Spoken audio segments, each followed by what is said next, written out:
So in order to fund the Democrats' reconciliation plan to pass the quote human infrastructure portion of their plan, the plan is to put some tax hikes on the richest and also corporations, which is a sticking point for many Republicans. You could have guessed that, but a new analysis by the government watchdog group Accountable.us breaks down just how personal this is for those elected officials. So let's jump right into it. So this was provided exclusively to Common Dreams, who wrote about this.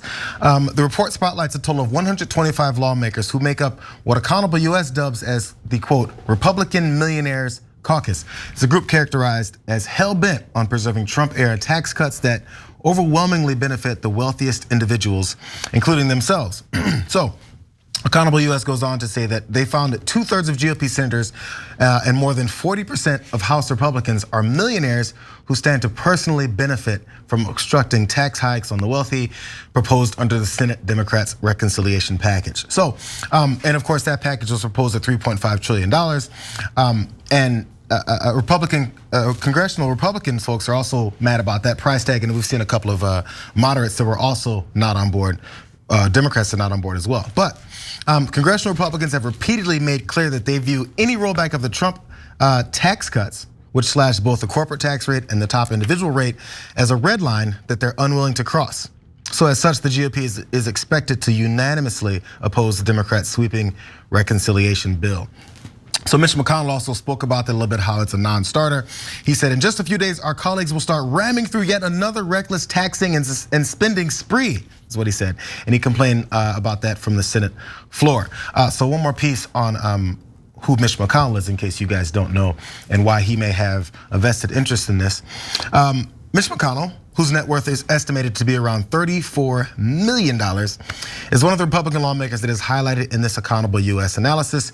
It notes that, quote, many members from the Millionaires caucus already have histories of flaunting their wealth or shamelessly violating the public trust to serve their own interests. And I know a lot of, maybe many people are watching this and going, of course, like this is just how it is. I won't do Jenks, but of course, this is just how it is. And maybe it makes some sense. So when you're thinking about who represents you and the reasons why they maybe pass the laws or oppose certain laws that they oppose, it's because they have lived experience. Mitch McConnell does not want his tax rate to go up, back up to maybe a normal pay your fair share amount after the Trump tax cuts, which we know how much they fought tooth and nail to get across the line. Similarly, there's some Democrats who've had other lived experiences, and they fight for those folks that they've known, have experienced the things that they've experienced. And when they're in a position of some kind of elected office, they want to do something else about it. The example here is Representative Cori Bush. Let's see what she was doing because of her lived experiences. Congresswoman, why was it so important for you to be out here tonight? I had to be out here because if there was anything else that I could do to make sure that people just didn't end up on the street, that people just didn't end up, that children, our elders, veterans, so many different people ended up on the street because of a policy decision, I had to stand up because I know what it's like when it gets too cold at night. There's no amount of blankets that can cover you up to make you warm. If it's too hot, there's not enough wind to keep you cool. I know what it's like to not have a place to use the bathroom, a place to cook food, to prepare food, a place to, groom yourself. I know what it's like. I see the tears in your eyes. This is personal for you. Yes, it's personal for me. I lived in a car. I lived out of a car with 2 babies and my partner. I know what that's like, and I will not sit by and allow it to happen to other people because it happened to me. I won't. I will show up and I will speak up. That's a representative that is fighting for her constituents that are on the brink of being where she was, and that's where she knows what's happening. So before we open this up, I just want to point out 2 more elected officials, 1 senator and 1 congressman who are also living through their own experiences. Senator Rick Scott, this is also from Common Dreams. Senator Rick Scott, who has been worth $91.75 million and abandoned his promise to put his assets in a blind trust when he was elected as senator, expedited approval of a pipeline that benefited his investments while he was Florida's governor. And he also enjoyed a 33% increase in wealth during his first year as a US Senator. Lastly, Representative Darrell Issa has a net worth of $250 million, and he's repeatedly used his office for personal gain, including arranging an $800,000 in earmarks to boost his real estate's value by 60%, attacking the Treasury Department's forced sale of Merrill Lynch, after the firm handed over $1 billion in transactions for him, and he repeatedly worked to benefit his auto electronics firm from his position of power. These folks, I mean, I guess they do get some kind of pushback and anger and energy from regular Americans, but you just don't hear it as much because we're supposed to respect the wealthy. And when they say something about what they want to do with legislation that helps them, those two things just don't connect for some reason. Here's the reason: the media. They never call out that these guys are wealthy and gave themselves a tax cut under Trump, and now, of course, they're fighting a tax cut. Why? Because they don't. The tax increase because they don't want to pay more. The media finds that outrageous to report. It's ridiculous. By the way, Rick Scott has another lived experience. He's a criminal. He executed the largest Medicare fraud in American history. And the Democrats are so weak, they let him win 3 massive elections after that $91 million, he stole a lot of that money. Now, he says, as CEO, I didn't know that my company was committing the largest Medicare fraud in history. Golly gee, so I'm not technically a criminal. My company got convicted, but not me, right? So that's how this works. So he thinks, well, I stole my way to wealth. Why wouldn't I continue to steal as a senator? So I steal from the average taxpayer and I make sure my taxes get cut. That's the experience I learned from Cori Bush helping people not get evicted so that average Americans don't sleep on the street. Who the hell would care about that? Let's go rob them. That's who Rick Scott is. And by the way, a lot of Democrats are, this article doesn't talk about it, but a lot of Democrats are also millionaires. Feinstein is incredibly wealthy, and by the way, voted for Bush's tax cuts for the rich, which were twice the size of Trump's tax cuts for the rich. Nancy Pelosi's incredibly wealthy, and all of them worked with Joe Biden when Obama was president to make Bush's massive tax cuts for the rich permanent. And that's how this game is played. Here, I'll give you one more set of facts. Now you might say, look, but Cenk and Jayar, you guys, okay, Cori Bush lived that, Rick Scott lived the other thing, but what do the American people think? Maybe the Republicans are right. The American people love corporations and the wealthy, and they don't want those poor guys, well, literally not poor, but those poor guys to get any tax increases. Well, it's a good thing somebody did a poll on this. They've actually done many polls, well, this is the most recent. So do you want the capital gains tax increase, do you want the corporate tax rate increase from 21 to 28, right? By the way, it was 35, not 28. So do you want an increase to that?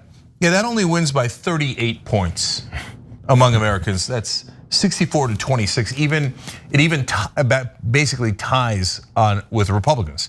So even half the Republicans are like, yeah, that sounds good. They should increase the taxes for corporations. But wait, it gets better. How about raising taxes for people making above 400,000? Well, that doesn't win by 38. It wins by 44 points.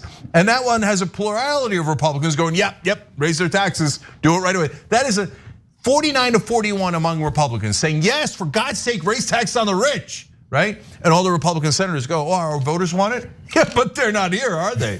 Us millionaires are here, so we're gonna vote no. Even against our own voters. Same thing on capital gains tax, wins by 43 points, 49 to 40 among Republicans saying yes, increase the capital gains tax.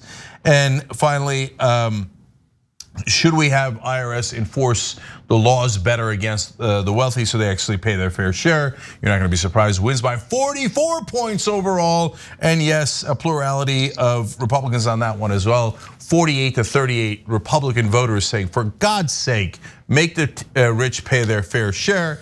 But the rich are already in Congress. So it reminds me of that old saying, they asked, I think it was one of these old bank robbers, I forget if it was Dillinger or not, said, why do you rob banks? And he said, because that's where the money is. So why did Rick Scott and the corrupt Republicans go to Senate? Because that's where the money is, that you set the rules for how much money you could have, how much money you can keep, etc. They went to the Senate not to serve the American taxpayer, but to rob the American taxpayer. Adrienne.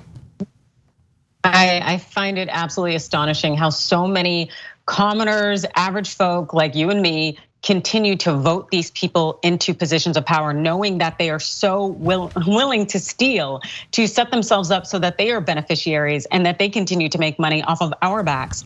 And the fact that we have, what, 2/3 of Republican senators, over 40% of US Republican House members who stand to benefit and will continue to ensure that they benefit despite all of our labor and hard work, it's wild. But when we realize how many people are brainwashed to this thought that capitalism is definitely king and will continue to support it, but also coming out of this pandemic where US billionaires became about 1.2 trillion richer during the pandemic. It was an average of 54% richer for each of them, and nearly 500 people became billionaires during 2020. It's just astonishing to me, especially seeing so many of us struggling, that people will continue to vote these people into positions of power only so that they can continue to steal from us. Yeah, and by the way, guys, on capitalism, there's plenty of great arguments against it. There's some arguments for it. Without getting into that debate, no part of capitalism, as it was originally constructed and as a theoretically ideal, and I don't know that it's ever been done ideally, ever said, oh, by the way, you should let rich people buy the government. Adam Smith didn't say that. Thomas Jefferson didn't say that. Nobody said that, right? In fact, our founding fathers, if you read them, and trust me that they made many mistakes, right, to say the least. But on the issue of corporations and all of this, they say, oh, watch out for the corporations. They remember the revolution started with the Boston Tea Party, and it was the British East India Company's tea that they threw in the harbor because they hated that company. They despised that company. And they warned over and over again, the rich will try to rob you. Oops, okay. So the system was not supposed to go this way, and it got taken over by the greedy. And unfortunately, the rest of us allowed it. But the most important part is that most of you don't know to fight back. I mean, if you're watching Young Turks, you probably do, but most of the American people don't know because because mainstream media says, oh yeah, the millionaires should be in Congress. When Cori Bush was running, the media hated her. Absolutely. Right? They're like, oh, she doesn't, the Democratic incumbent is doing a great job and he's gonna bring more things to the district. And this Cori Bush, she's coming in here running against a member of the Congressional Black Caucus, as if she isn't black, right? And so how dare she do that? And it was, yes, the Democrats, but totally aided and abetted by the media. They just did it to Nina Turner, they do it every time. And so, yeah, they're the ones who tell you that this system is perfectly great and we should protect the status quo. No, this system sucks. And we have to change it as soon as possible. Well, the problems that they have with the system, and it also goes to your point, Adrienne. The things that are a problem with the system are Dr. Seuss, pro-life versus pro-choice.